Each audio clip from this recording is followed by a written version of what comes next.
activities are allowed at the airfield when it's been hired for an event like this. Now, I asked him to quote the bylaw, the regulation, the rule under which he was making that request. He couldn't, he didn't, he wouldn't. I used the word malfeasance, and you'll see why all the way through here. There is a lot of stuff going on that you guys might not know about. Now, another member of the council executive defamed me, made claims by email to people from outside New Zealand in respect to my activities at the airfield. It's defamation. I went to a defamation lawyer specialist. He said, yes, it's defamation, undoubtedly. I don't expect this. Now, I've related my situation to other people who have contacted me. As I say, I'm a consultant to this industry worldwide. And a number of people have come to me and said, it looks like a great place to set up an operation in New Zealand. And I have related the problems I've had, things I've related to you here, and they have said, well, no, actually, probably it's not. But we shouldn't have that situation. We should welcome these people with open arms. People that are willing to come and invest their money in setting up high-tech businesses in this district that will employ people, that will provide flow-on service benefits to the other business community, and set us up as, I mean, we could be a hub for this industry in New Zealand. We're centrally located, so we can provide training facilities for all the different districts around. We have businesses like dairy, forestry, that can benefit immensely from these sort of things, right? But we have an airfield which is really stuffing it up for everybody because it's not being used. My attempts to do things there in this industry are being unreasonably curtailed because I know there are certain people who don't like me because I'm blunt. I speak my mind. I'm old. I don't have time to nancy around. I don't want a job at the UN. I just want to get on and do the work that I'm doing and do it without hindrance, without malfeasance. Now, what have I got here? Because I'm old and I forget. Yeah, none of this is acceptable. Obviously, it's not acceptable. No business should be able to have to put up with this kind of thing. It's ridiculous. I would expect, when I first came to Tokoroa in 2003, I was welcomed with open arms, and within a day, I think it was Noel Ferguson, the economic development guy at the time, had me all set up, and I was happy, and it was great. And then things have changed, and that's where we are now. And it's no wonder that this district is finding itself in a bit of a rut. Now, we've also spoken about dairy. I noticed the Federated Farmers were here. That's great, and this council places a lot of emphasis on the dairy industry, and that's what they should do, because dairy industry is a big part of the economy of this district. But the problem is the dairy industry has its ups and downs. And I'm sure you've all read the university studies on the cadmium levels in Waikato and South Waikato soils. Anyone not? Okay.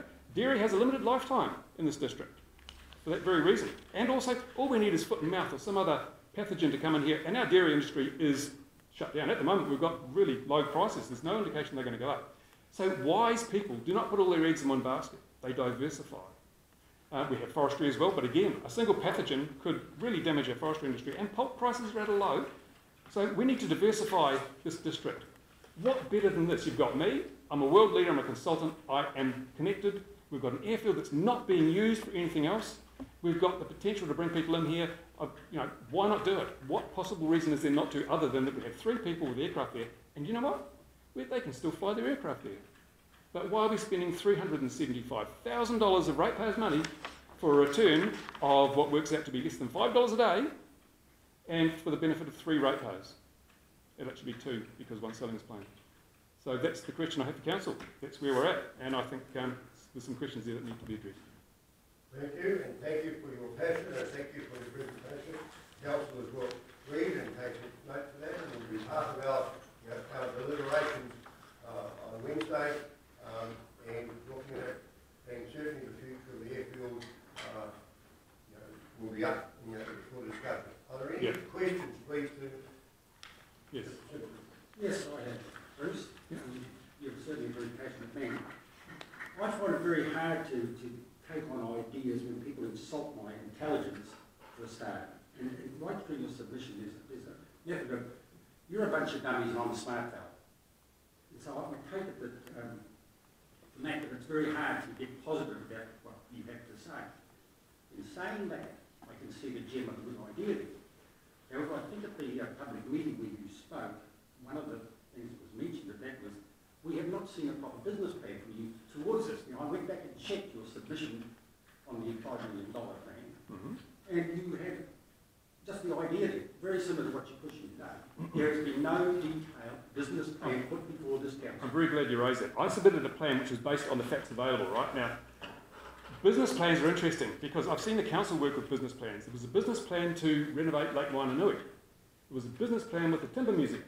These things all went to hell in a handbasket because one of the things that people do with business plans is they pluck figures out of the air and say, let's do this. Oh, that's wonderful. I don't work that way. I work in the real world where if I don't know something, I'm not going to pluck a figure out of the air. I'm going to put in the knowns, and if with the knowns there is a benefit, that's a good business plan.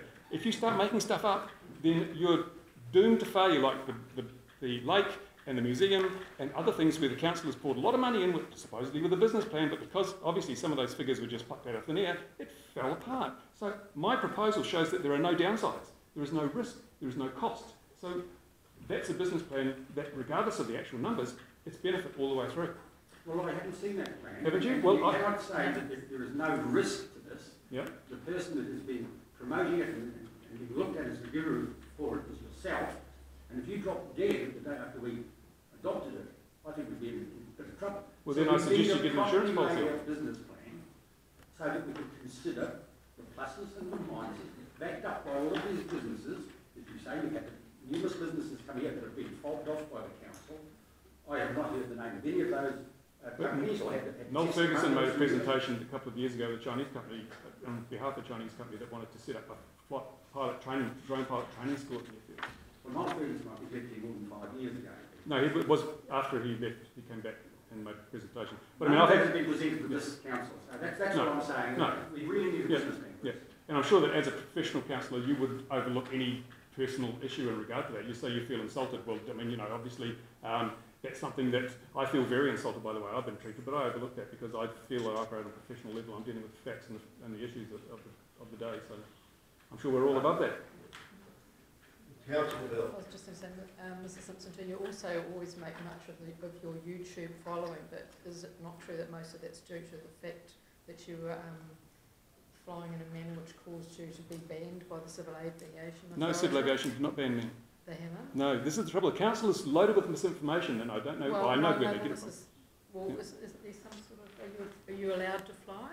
Yes, I'm allowed to fly. I'm not allowed to fly at the airfield because this is the national model flying body, which I have, which has also come up with supposedly a list of serious allegations which they refuse to disclose. Okay, because and it wasn't through this council. I heard I had read that. Yeah, and it was on Campbell Live, but to this day I have asked Model Flying New Zealand to present their list of serious allegations because I know they are bogus and I know that the people responsible were not myself or the people I was with.